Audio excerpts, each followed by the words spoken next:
आं सानो रावहाबो डाउट गैया आरो क्लियार जाजोब्बाय दा जों अब्ला जोङो जोंनि सोंलुनिखौ जोङो आवगायलांनि जोंनि खाथियाव दं दा सोंलु 5 कुइसन नम्बर 5 आव दङ जिसु ख्रीष्टआ जोंनो गोदान रदायाव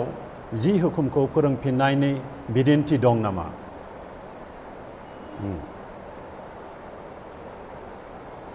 बे बेलायाव आं दहायबो मोनसे खोथा बुंबावदों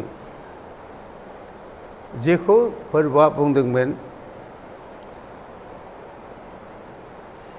आं नोंसोरखौ एरग्रा मुजिसासो बे बाथ्रा फंसे बुंदों फारिसाइफोरखौ आं नोंसोरखौ एरगोन नोंसोर दासान नोंसोरखौ एरग्रा मुजिसासो आरो नोंसोरो मसेखौ फोथायोमोनब्ला आंखौबो फोथायगौमोन मा बुजिदों बे बेलायाव मानोना मजेसआ आंनि बेलायावनो लिरजोबदों मसेनि लिरनायखौ नोंसोरो फोथायाखैब्ला आंनि खुगानि बाथ्राखौ बोरै फोथायनो बिराद मोजां जों बेवहाय साननो नांगोन फोरबोनि बुंनाय बाथ्रायावहाय एसे जों बिसयफोरखौ एसे बिजिरनानै नायनो आं खावलायदों बयखौबो जे बाथ्राखौ फोरबोआ बुंदोंमोन आरोबाव आं फरायफिननानै बि आरियाव ओंखारनायखाय बे बाथ्राखौ फरायबावनो गोसो जादों 5 45 46 47खौ आं फरायनि खोनासंबावदो नोंसोरो दासान आङो नोंसोरखौ आफानियाव एरगोन होननानै नोंसोरखौ एरग्राया मसेयानो बिनियाव नोंसोरो भरसा खालामबाय नोंसोरो मसेखौ फोथायोमोनब्ला आंखौबो फोथायगौमोन मानोना बियो आंनि मुङैनो लिरदों नाथाय नोंसोरो बिनि लिरनायखौ फोथायाब्ला नोंसोरो माब्रै आंनि बाथ्राफोरखौ फोथायो अब्ला नाहरदो बेयाव मोनसे जों आलुमखौ नायनो नांगोन आं खावलायदों बिजिरना नायनांगोन मजेसखौ गोसोखांदों होमब्ला मजेसनोसो गथायदों 10 हुकुमखौ अब्ला बेयाव नायदो मजेसनि लिरनायखौ नोंसोर फोथायोब्लासो आंनि खुगानि बुंनाय बाथ्राखौबो फोथायगोन मानोना मजेसआ आंनि बेलायावनो लिरजोबदों होननाय बाथ्राया आरो बेयाव मोनसे आरोबाव जों साननानै नायनो गोनां होननानै आं सानदों जे जिसु ख्रीष्टआ गोदान रदायाव 10 हुकुमखौ लाबोनानै रायदों ने अब्ला नाहरदो अननाय अर्थात बेवहाय दहाय आं बुंदोंमोन मथि 22 34 निफ्राय अर्थात 34 निफ्राय 40 मा बुंदोंमोन आयेननि बबे हुकुमा देरसिन आरो आयेनखौ लाबोजोबदों फोरबोआ 10 हुकुमखौनो लाबोजोबदों फोरबोआ आरो मथि 5 नाय गासै बिजाबाव नाय 10 हुकुमखौ लाबोजोबदों फोरबोआ आरो अनोब्ला नों रावनिबो सायावबो अननाय खालामा बे बेलायावसो दिनै प्रेक्टिकेल बियो फोरोंफैदों जों माबोरै बादि अननांगौ दिनै बेखौ प्रेक्टिकेल फोरोंफैदों 10 हुकुमखौनो बुंजोबदों मानोथो आन्दायखो आरो जों नाय दिनै अनोब्लासो फोरबोनि हुकुमखौ मानिगोन साननानै नाय अनिया इसोरनि हुकुमखौ मानिया मानिनायनि सायावसो फैदों बाइबेलानो बेनो जों नाय बैबो नाय मानिनायावसो बेनिखायनो फोरबोआ बुंखादों बेबादि मोनसे स्टेन्ड खालामदों बेखौ जों नायब्ला नुनो मोनो हुदा बिजाब 11 26 आं नोंसोरनि गेजेराव मोननैखौ दोनबाय मोनसे बोर मोनसे साव नोंसोर बबेखौ नाजावो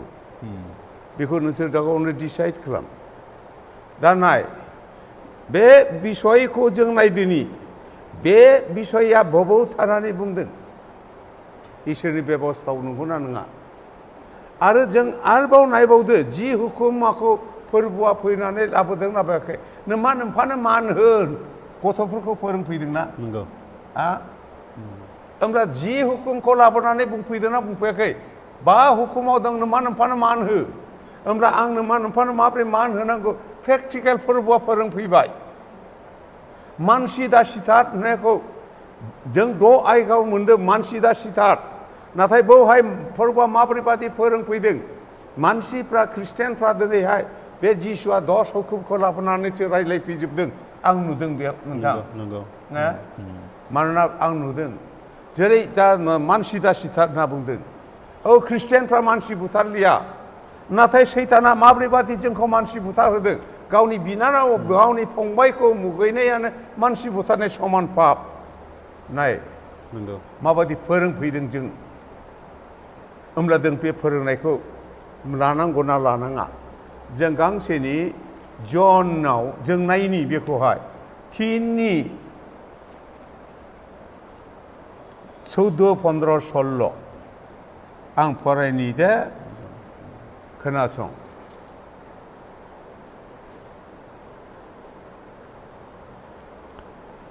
आं 15 फरायनि गावनि बिदा फंबायखौ मानिग्राया साफ्रोमबो मानसि सिथारग्रा आरो नोंसोरो मिथिगौ मानसि सिथारग्रा साफ्रोमबो गावनियाव थागोन जोबनो गैयै गोथाङा गैया होननानै बियो गावनि जिउखौ जोंनि थाखाय होबाय होननानै बिजों जोङो अननायखौ मिथिबाय जोंबो बिदा फंबायफोरनि थाखाय जिउफोरखौ होनो नांगौ अर्थात बेवनाय गावनि बिदा फंबायफोरखौ मुगैग्राया साफ्रोमबो मानसि सिथारग्रा अब्ला जोंनि गिर्जायाव नायदो दिनै बे दाथाथों होननानै फोरबोआ जि हुकुमखौ लाबोना रायज्लायफैदों बिजिरना नाय दिनैहाय मानसि दा सिथार नाथाय दिनै माब्रैनि सैताना जोंखौ मानसि बुथार होगोन बिनिखायनो जोंखौ हरथ' होदोंमोन गावनि बिदाफोर फंबायखौ गावखौ बादि अन होमब्ला 10 आज्ञाखौ टिचिं होफैदोंना होफैयाखै लाबोनानै फोरोंदोंना फोरोङाखै नाथाय जों बेखौ एलार्ट जायाखै बाइबेलाव बुंदों नाय गोबां दङ बेबादि होमब्ला जिसुआ 10 हुकुमखौसो लाबोनानै फोरोंफैजोबदों आंनि नुनायावहाय गुबुना मा नुदों आंखौ बुंनो हाया आं प्रुफ होबाय जिसुआ जे 10 कमान्डमेन्टखौ लाबोनानै आं दा 6 आयगाखौल' बुंबाय मानसि दा सिथार नाथाय सैताना जोंखौ माबादि मानसि बुथार होदों मुगैदों अब्ला दा जों बेखौ ख्रिस्टियानफ्रा गारनांगौ गारनाङा जोंनि न'खराव मा बिखुनजोजों बिहामजोजों मुगैज्लायदों बिसाजों बिफाजों मुगैज्लायदों बे न'खरजों बै न'खर मुगैज्लायदों होमब्ला मानसि बुथारबाय आरो बेबादि मानसि सिथारग्रा नरबदिफ्रा इसोरनि रायजोआव फैया होनदोंब्ला जों बेखौ मानो मानिदिया जों साननानै नोंथां खारन नुजाहोजानाय 22नि 15 बुंदों नरहत्ताफ्रा इसोरनि रायजोआव फैया नरबदिफ्राबो फैया होनना बुंदों होमब्ला दिनै नायदो बेनिखायनो जों नाय जिसुआ 10 कमान्डमेन्टखौ लाबोनानैसो जोंनो फोरोंदों आं बेखौनो बुंबाय नोंथां हामबायसै नोंथां थ' जोङो जोंनि आलासिनिफ्राय खोनानो मोनबाय जे जिसु ख्रिस्ट'आ माने गोजाम रदायनि जि हुकुमखौ जोंनि गेजेराव फोरोंफिननायनि माबा बिदिन्थि दं नामा होननानै सोंनायाव बिथाङा बुंलांबाय दा जोंनि गेजेराव खोनासंग्रा नोंथांमोनहा माबाफोर डाउट दङब्ला बिथांनियावहाय बेखौ क्लेरिफिकेसन लानो हागोन आं सानो रावहाबो खुनु डाउट गैला होननानै अब्ला जोङो नेक्स्ट कुइसनाव जों थांनि जोङो बाव सोंलु 6आव दङ जोंहा जि हुकुमजों आरो साधारन आयेननि गेजेराव माबाफोर फाराग दं नामा नोंथां नोंथां बिराद डिफारेन्स दं बिराद फाराग दं खारना बे फारागखौ आं नुदों गोथां इसोरा जोंनो होनाय जि हुकुमजों आरो जोंनि बानायनाय हुकुमफोर आयेनफोर बे आयेनाव आं नुदों जोंनि बानायनाय आयेनाव जीवन गैया होननानै आं बेखौनो सानजेनदों खिन्थु फोरबोनि जि बेबस्थायावब्ला हुकुम दङ आरो जि हुकुमखौ जाय इसोरा गावनि आसिजों लिरदों बियो आरो जेखौ बुंबाय अख्रां आरो हाया गोमोरा गमानि आखर मोनसेबा बिन्दो मोनसेबो गोमोरा होननानै फोरबोआव बुंखाबाय नाथाय जोंनि बानायनाय फारागखौ नायदो जोंनि आयेना बे मोनसे ट्रामाव मोनसे बुंफैलायबाय आयेन बे आयेनखौ नेक्स्ट ट्रामाव सोरबाया बोखारलायबाय स्टेबिलिटिस नुवाखै आं नंगौ दिदोम नङा होमब्ला दिदोम नङाब्ला बे आयेना जीवन नङा होननानै आं सानदों फारागथियाव नायहरदो आं बेखौनो फारागथि नुदों जोंनि बानायनाय आयेनाव जीवन गैया फोरबोनि बानायनाय बेबस्थायाव जीवन दं बिराद गिदिर डिफारेन्सखौ नुदों आं बेनिखायनो आंनि मानसिनि बानायनाय आयेनखौ आं नेवसिनो हागौ इसोरनि बेबस्थाखौ नेवसिनो आं मालाबाबो हाया फारागथिया बाहादो जेरै बुंदोंमोन जिरायनाय सानखौ गोथारै मानि आरो बेखौ मानिखानांगौ आं जे इसोरनो थाफानो गोसोब्ला आरो बेवहाय दिनै आयेन बानायदेरदों बे आयेनखौ आं प्रयोज्य होननानै सानाखिसै आरो जि हुकुमाव आं जेब्ला थागोन आयेननि खुनु प्रयजनानो गैखाया खारन बियो मिसा खोथा बुंले गाज्रि राव बुंले गाज्रि सानले गाज्रिखौ मावले सिखाव मावले बेबिचार खालामले जेबो खालामले अब्ला मानो आयेन नांबावगौ इसोरनि आत्मानो लोगोसे थाखाबायब्ला आयेननि प्रयजन गैया इसोरा बेबादि दिनैबो लुबैदों जोंखौ नाथाय जों दिनै जि आयगायाव गैया नालाय गोथार जिउआनो जोंजों गैया बेनिखायनो आं सानदों नोंथां बे बेलायावहायब्ला दिनै फारागथियाव आं बेखौनो बुंबाय फोरबोनि बेबस्था जि हुकुमा अरायथा थागोन जोंनि बेबस्थाया जोंनि आयेना अरायथा थाया अरायथा थायाब्लाबो जीवन गैया होननानै नुदों आं आरो आं बेखौ भरसा खालामनो नाङा बे मानसिनि बानायनायजों इसोरनि बानायनायजों बहुद डिफारेन्स दं जों साननानै नाय 10 कमान्डमेन्ट फोरबोआ हुकुमानो फैयाखै बेखौ जाफुंहोफैदोंसो जेरै मोनसे खोथाखौ बुंदोंमोन आंनि सिगाङाव अर्थात नोंसिनि सिगाङाव आंखौ नागारनानै गुबुन इसोर दाथाथों अब्ला नाहरदो आंनि फोरबो जिसु ख्रिस्ट'नि सिगाङाव बिफाखौल' दोनदों आफा होनदों आफा थोनहरनायखायसो आफा थोननायखायसो होननायखौ जों नुनो मोन्दों अनसायजोबदों नोंथां नंगौ आंखौ नागारनानै नोंसिनि सिगाङाव गुबुन इसोर दाथाथों नाथाय दिनै जोंनि जिबनावहाय जोंनि मा सिगाङावहाय जोंनि सिगाङाव मा फैदों आं नुदों मामोन बेनिखायनो जिसुआ मोनसे खोथा बुंदोंमोन नों सानै माहाजोननि लें बैनो हाया सासेखौ अनगोन सासेखौ नों मुगैगोन इसोर आरो मामुनजों बहुद डिफारेन्स दङ दिनै नांगौ बेखौ इसोरासो होदेरखादों खिन्थु बे आंनि थाखाय एसेबां गुरुत्तर इम्परटेन्ट नङामोन नाथाय दा जोंनि मानसिनि जिबनाव बे आरियासो इम्परटेन्स जाना फैदों नंगौ इसोरनि बेबस्थायासो इम्परटेन्समोन आरो थानायसाय थाङो ना थाङा इसोरा होयो ना होआ आं बे सानदों नोंथां डिफारेन्सा बेखौनो बुंदों आं दिनै इसोरनि बेबस्थायाव जीवन दं जोंनि बानायनाय बेबस्थायाव जीवनखौ नुवाखसै आं खन्नस्थायैसो नुदों आं जीवन दंमोनब्ला बियो खन्नस्थाय जानो हायामोन अब्ला जोंनि आलासिनिफ्राय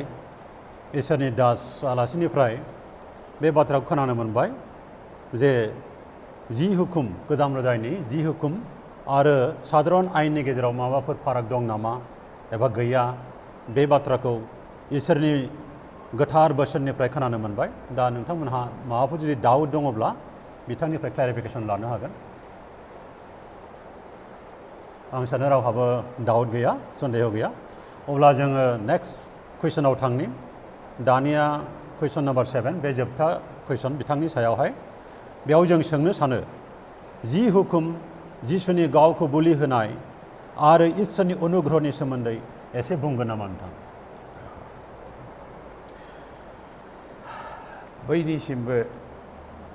आं आरोबावनो गोजोननाय आरो खुलुमनायखौ बावहरबाय आरो बेयाव जि हुकुम आरो फोरबोनि अनुग्रहनि बिसयैबो मोनसे सोंलु सोंदों आरो बे सोंलुआ आं बेबादि मोनदांहरदों जि हुकुम आरो जिसुजों डिफारेन्स दं नामा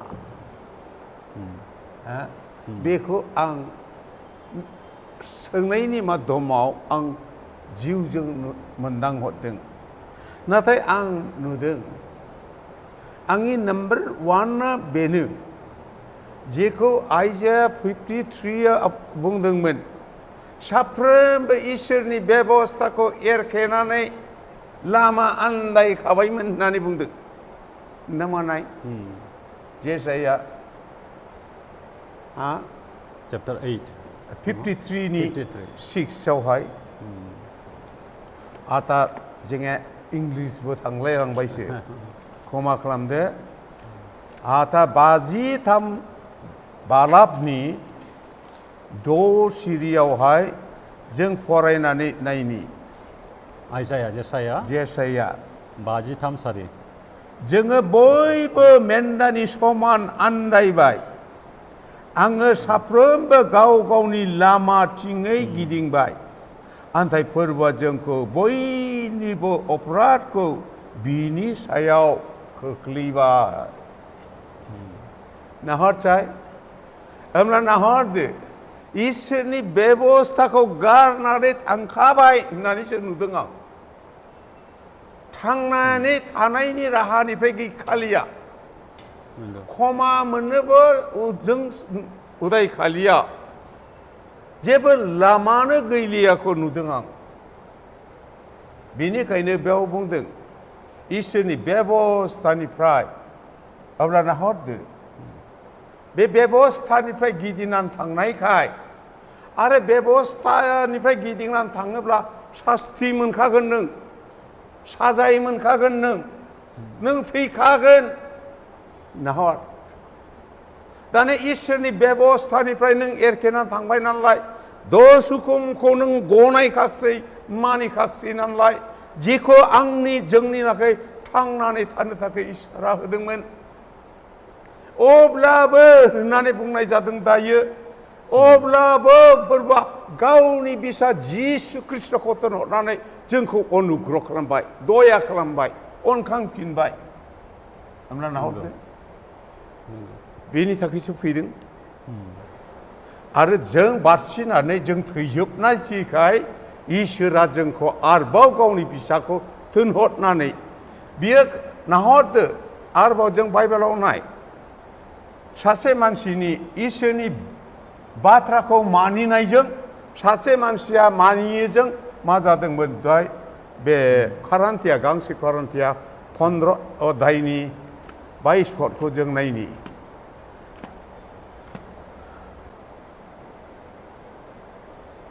एकुशनिफ्राय फरायनायनि दै क्षमा खालामदो आं 22 फरायफिननांदोंमोन 21निफ्राय फरायला स्रा जायसिगोन मानोना थैनाया सासे मानसिजों जानायखाय गोथैनिफ्राय सिखांफिननायाबो सासे मानसिजोंनो जाबाय मानोना बयबो आदमनियाव थैयो बादि बेबादिनो बयबो ख्रिस्टनियाव फोथांजागोन नाहरदो बे बेलायाव आं बेबादि नुदों दे नोंथां नंगौ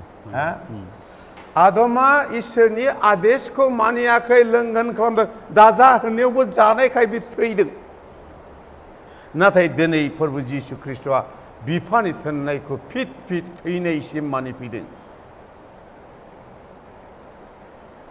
बिफानि खोथाखौ मानिनायखाय बिनि गेजेरजोंनो दिनै जोंखौ अनुग्रह खालामबाय दया खालामफिनबाय जायहा इसोरनि बिसाखौ फोथायगोन नाजावगोन बे अनुग्रह प्राप्त जागोन नाथाय बेबो मोनसे खोथाखौ जों साननानै नायनांगोन नों बबाव थानानै फोथायगोन मोनसे भिटा नांगोनथ' मोनसे भिटा नांगोनथ' दा जेनेबा जों बबेबा गिर्जायाव थाङोब्ला जोंनि चार्च बेकग्राउन्डखौ नागिरदोंना नागिरा नोंथां नंगौ नागिरो बबे गिर्जानिफ्राय फैदों अब्ला दिनै नोङो बबे भिटायाव थानानै इसोरनि बिसा जिसुखौ फोथायनो बे भिटाखौबो नांगौ जोंनो आरो बे भिटानि बेलायाव आं नुबोदों जाय इसोरा प्लानिं खालामबोखादोंमोन एसे लेंदि जासिगोन जेनेसिस 49:10 मोनसे खोथा बुंदों शिल' फैयागौमानि जिहोदानि राजदण्डिया फोजोबजानाय नङा वाव शिल' होनना बुङोब्ला ग्रीक रावाव अन्थाइ होननाय जादों आरो बे अन्थाइया सोर जों हुदा आरो जेसायानि 26नि 4 जों नायनि 26नि 4 बेबादि बुंदों नै अरायबो फोरबोनियाव भरसा खालाम मानोना फोरबोआनो अनजिमा गैयि गोगोम अन्थाइ नाहर जोंनि फोरबोआ अनजिमा गैयि गोगोम अन्थाइ नाथाय बे अन्थाइया सोर इंलिसावसो क्लियार बुंदों इंलिसाव फरायनो खावलायदों आं बिथांखौहाय आरो 1 Corinthians chapter 10 4आवहाय बे अन्थाइया सोर बुंनो बर' क्लियार नङा बियो 1 Corinthians chapter 10:4 1 Corinthians chapter 10 4 को आं फरायनो इंलिसाव and all drank of same spiritual drink for they drank from the spiritual rock that followed them and the rock was Christ bas rock was Christ नाय जों सानना नाय जाय अन्थाइनि उनाव थाबायबोदोंमोन जाय अन्थाइ गोथां अन्थाइनि दैखौ लोंदोंमोन बे अन्थाइया ख्रिस्ट'आनो होननानै पाउला साखि होफैबाय ना जों सानना नाय अब्ला जों नाय जोंनि फाउन्डेसना बे अन्थाइ ख्रिस्ट'नियाव ने दिनैबो जों साननानै नाय जों ख्रिस्ट'नियावब्ला दिनै फोरबोआ जेरै बिफानि बाथ्राखौ हुकुमाव थानानै मानिदों बेबादिनो जोंबो मानिनो नाजानो आं खावलायदों बिनि थाखाय बिराद इम्परटेन्ट 10 कमान्डमेन्टआ हुकुमा आं जेखौ नुदों बे हुकुमावहाय मालाबाबो गोमोराखै सोरबा नाङा होनदोंब्ला आं बेखौ जिबनाव गनायनानै आं मालाबाबो थानो हानाय नङा मानोना इसोरनि आसिजों लिरनाय बेबस्थाया मालाबाबो गोमोरा अख्रां आरो हाया गोमोरगोन जों साननानै नाय जिसुआ बुंदों मेथाय 24:35 अख्रां आरो हाया गोमोरगोन आंनि बाथ्रा मालाबाबो गोमोरा आमेन आमेन फोरबोनि बाथ्रा गोमोरा जोंनिलाय गोमोरलांगोन नोंथाङा मा बुंदों दसेनि उनावनो गोमोरगोन बे जिन्दागि थाया फोरबोनि बाथ्रा गोमोरा आरो बे बाथ्रायाव दिनै आं थायोब्ला आंबो दिनै गोमोरैनि जिबना बाथ्रायावसो दङ होमब्ला बे बाथ्राखौ नाजावदो बाथ्राखौ मानिदो बाथ्राखौ जेरै थिनदों नों थानो नाजादो आं बेखौनो बुंनानै खावलायबाय आं दिनैनि बे प्रग्रामाव बेखौनो बुंबाय जिसुनि मुङै जाथोंसै दा जोंनि आलासिनिफ्राय गोजाम रादायनि 10 हुकुम जिसुनि गावखौ बोलि बावनाय आरो इसोरनि अनुग्रहनि सोमोन्दै जोंनि आलासिया बुंलांबाय जोंनि गोथार बोसोननि बिजाबखौ बेस खालामनानै दा नोंथांमोनहा माबाफोर जुदि डाउट दंब्ला बिथांनि बुंनायावहाय कुइसन खालामनो हागोन क्लेरिफिकेसन लानो हागोन आसा आं साननानै लाबाय रावहाबो डाउट गैया धन्यबाद नोंथां बे जोंनि दिनैनि बे कुइसन एन्सार मिटिङावहाय जोंनि सोंलुनि फिनखौ होनायनि थाखाय दिनै जोंनि आलासिया गोजाम रदायनि 10 हुकुम आरो गोदान रदायनि इसोरनि बोसोनफोरनि गेजेरावहाय माबाफोर कनफ्लिक्ट दं नामा एबा जे गोदान रदायाव जे जोंखौ फोरोंदों बे फोरोंनाया बे गोजाम रदायनि 10 हुकुमजों माबाफोर मोनसे कनफ्लिक्ट दं नामा बेनि सायावहाय जोंनि आलासिया जोंनि गोथार बोसोनखौ बेस खालामनानै जे बाथ्राफोर बुंलांबाय जोंखौ फोरोंलांबाय बेनि थाखाय बिथांखौ हामबाय होनदों आरो बेजों लोगोसे आं दिनैनि बे कुइसन एन्सार श'खौ आं बेहायनो फोजोबनो सानबाय इसोरा गासैखौबो बोर सारस्रिथोंसै जय मासि गासैखौ खुलुमबाय माबोरै बारग'हानो माबोरै बारग'हानो